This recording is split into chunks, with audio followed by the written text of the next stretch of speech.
Hubert Sharare, editor of Business Weekly. Welcome to our program, The Real Estate.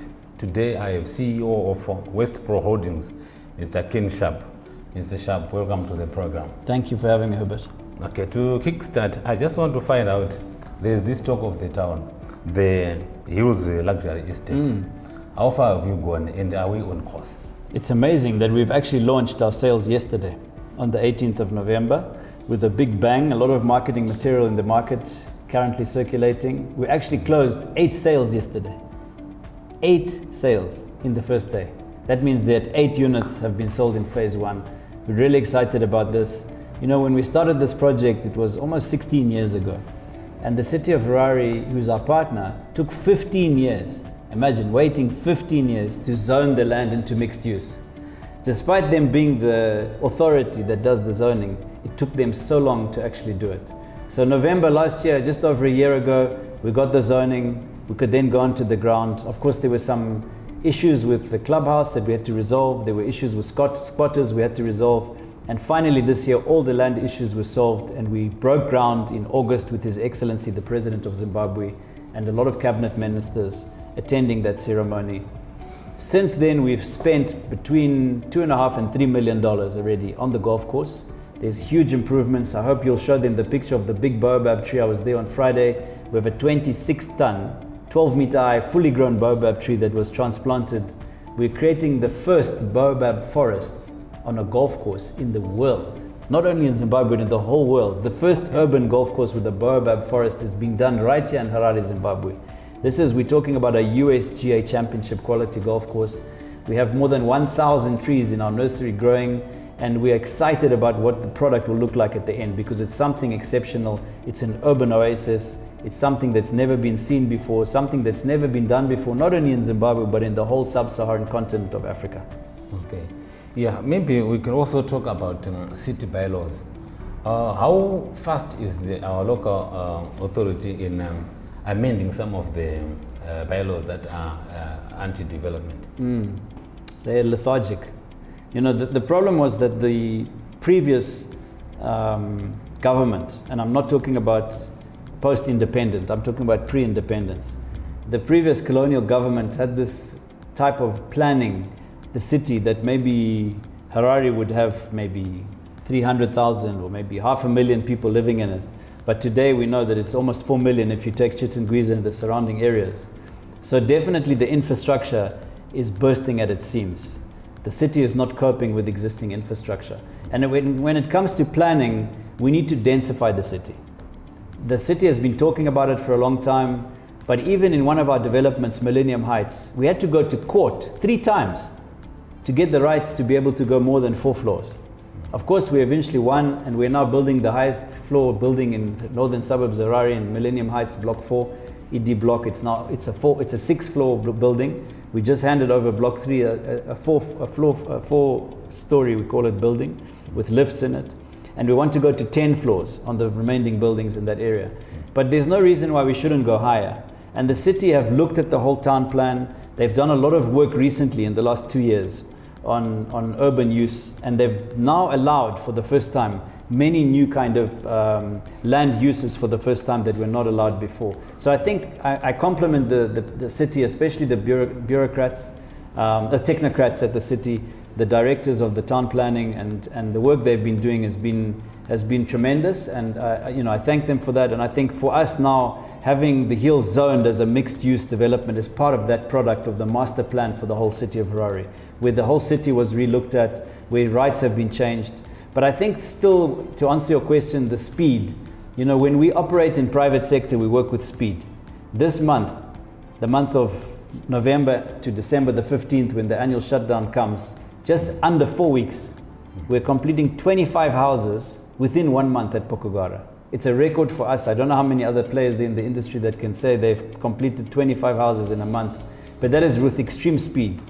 When it comes to the city, the speed at which they work with is government speed. It's public servant speed. So I think we all have to get onto the same page that private sector needs speed because money follows speed.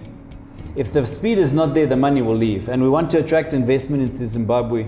So we really need to be working more efficiently and turning things around faster. There's no reason why building plans cannot be approved within a week, within 2 weeks maximum. But sometimes you hear of months and months, even years waiting for approvals. Oh, good.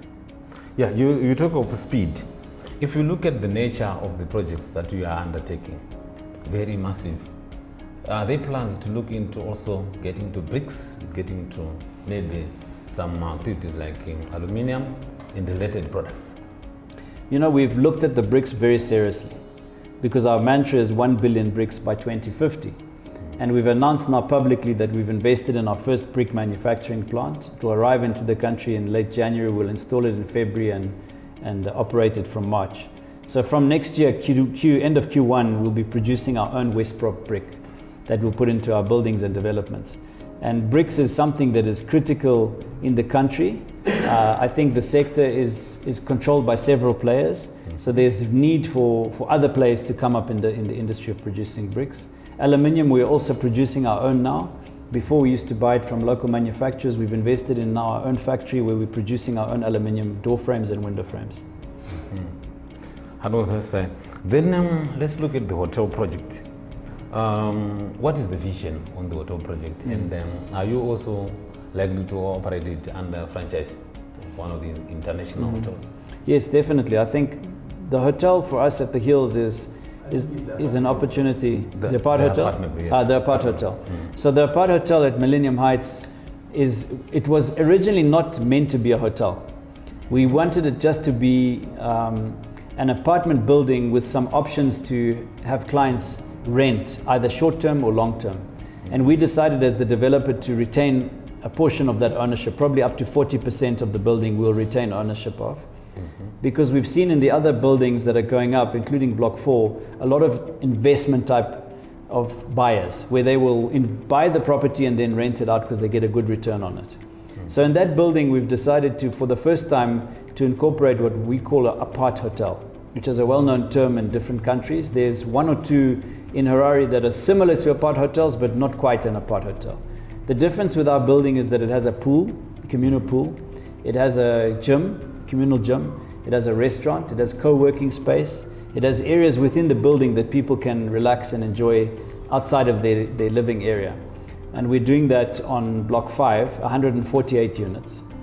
We've already started selling it, so we're selling it to clients who would want to be part of that investment.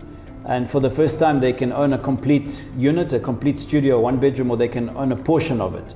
So if someone just has a small amount to invest from $5,000, we're saying it's fine, you can still belong to this building, you can still be part of it, you'll still be a shareholder of it. And that's exciting for us because it's a new product into the market. And eventually we would like to take that product that we build and convert it into a REIT, a real estate investment trust that actually has a yield on it, because a development like that has high rentals is a good product for a REIT to be listed on the VFX. Hello, that's fine. Maybe let's look at developments in Pomona City. Are you impressed with the kind of developments taking place there? And besides, if you look at the road that leads to the place, Alps is also in bad shape. May you comment on those issues? Yeah, so I think Alps needs to be completed. We know that government, Ministry of Transport and the works had started the project, but they didn't finish it. They took it up to the geo processing, and then obviously north of us, they completed another section. So I think it's just the middle section which they complete. They've assured us they will complete it. So hopefully early next year we'll see the completion of that road, and that will make it a more pleasant journey to get to our western entrance, where we've completed 700 stands. We handed over yesterday, the 18th of November. We opened up the roads for B and C, blocks 1, 2, and 3. We've now completed the roads in that section. The first time we've done asphalt roads in any of our developments. We increased the budget from $500,000 for roads to $2 million because we wanted to bring a better quality product for our customers, and we believe we've done that now in the execution of the final product that you can see on the ground today. So as it stands now, we have 700 stands in phase 1, and we're only left with about 47 stands, which we believe will be sold out by the end of the year. Okay. Yeah, maybe moving to something a little bit general. If you look at the real estate sector in Zimbabwe, Can we say it is effectively recovered from COVID-19? Yes, I think it has. During COVID-19, people discovered that the home was much more important than they'd ever realized before. Because when you get confined to your space and you can't go to work every day, you have to work from home, your space at home becomes very important, how you utilize that space. And I think COVID-19 has helped to show people that as a backup plan in their home, they need to have working spaces to be able to work remotely. The pricing, I think, has definitely grown since COVID-19. Even in Zimbabwe, globally, I would say 90% of markets have fully recovered. Even in big cities like New York, where there were huge vacancies during COVID, and they've recovered now almost to pre-COVID levels. But especially in Zimbabwe, I would say at least 20 to 30%, we've seen growth in real numbers in the property sector. Okay, well, that's fine. Then next week, Minister of Finance will be announcing next year budget. Maybe can you share with us what you think should also be incorporated in the budget so that it supports the real estate sector? Dear Minister, please do not ignore us. Please do not forget us. Real estate is the backbone of any economy.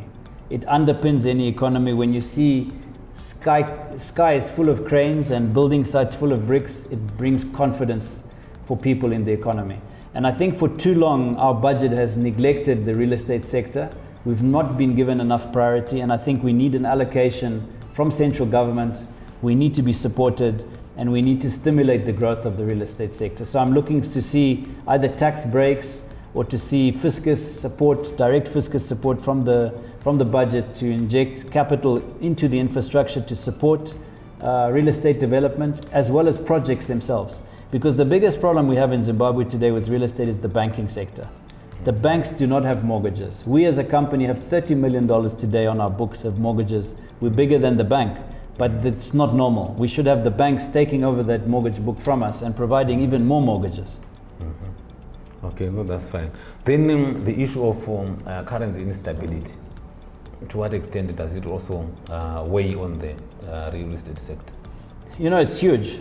I presented a paper to the annual conference last year in October in Victoria Falls, Ministry of Finance hosted conference. And my subject was to not de-dollarize this economy. And my argument was that we are not yet ready to de-dollarize. Yes, we're building up reserves with the ZiG, which is great, it's noble, but the economy today is the US dollar economy. 90% of our economy is in USD. And if we look at the real estate sector, from 2008, 2009, the height of hyperinflation when the economy really collapsed, you would find from that period onwards, which is the last 15 years, it's the only sector of the economy that's been totally US dollars. It was dollarized de facto because if you own a home, there's no one who will force you to sell your home for less than it's worth. And if you have a perceived value that this home is worth 100,000 US dollars and you want to get 100,000 US dollars of value, until you get that value, you won't sell it. The same when you rent a home or a property, you have a perceived value that you need to earn rental on that property. And I think if we look at the growth that we've had from 2009 to date, 15 years, it's been almost double-digit year-on-year growth for the property sector. The underpinning factor of that whole growth story is the US dollar, the stability of the currency. So my view is that if we can have stability of currency for another 5 or 10 years at least, government has given us to 2030, but I'd like to lobby to say let's go beyond 2030. Let's have at least 10 years to build the economy, to create stability. Then we'll find all the sectors of the economy will grow as strong as the real estate sector has grown. Okay. Yeah, maybe my last issue with you. Last year, the budget, there was a proposal to have taxes on properties above $200,000. But reports today is that tax had performed dismally. In fact, nothing was collected from it. What do you think would have gone wrong? I think the problem is, again, what are the government trying to achieve with that tax and how best is it to achieve it? If we're looking at a reason to disincentivize property developers and property owners, then definitely that tax would be one of the disincentives. Because why would someone want to own more than one property if they're going to pay tax on it? And then of course they'll look at structuring to hold the property in other entities so they don't pay the tax. So I think that the objective for me is not so much about how to collect more tax from property, but how to grow the property sector so that it becomes much bigger before it's taxed. Because if we try and tax something before it's fully developed, we'll undermine the potential it has to become fully developed and have full potential of growth.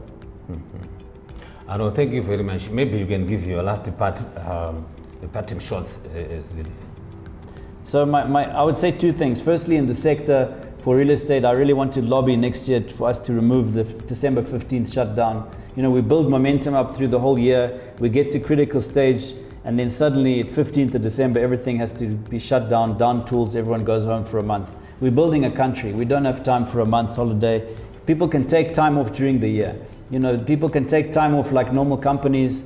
Someone wants to go and leave this month or that month, they should be flexible. We should be allowed to take leave when we want to take leave. But definitely shutting a whole industry down when we're trying to rebuild the economy, we're looking at Vision 2030, I don't think it's sensible, and we need to be sober about it. Yes, it maybe happened in yesteryear, but today Zimbabwe is different. We need to look at the future of Zimbabwe. And the second thing I would say is, looking at the future of Zimbabwe, we're committed to building Zimbabwe with 1 billion bricks by 2050. We know there are many others that we're not collaborating with, our competitors, our industry players. We've joined hands together to say, let's build Zimbabwe together, because we can't do it on our own. And my message to everyone out there is, do your part, buy your brick, put it in the ground, start building now. Okay, thank you very much. Thank you, thank you. Yes, that was Mr. Sharpe, CEO for West Pro. See you in other programs. Thank you.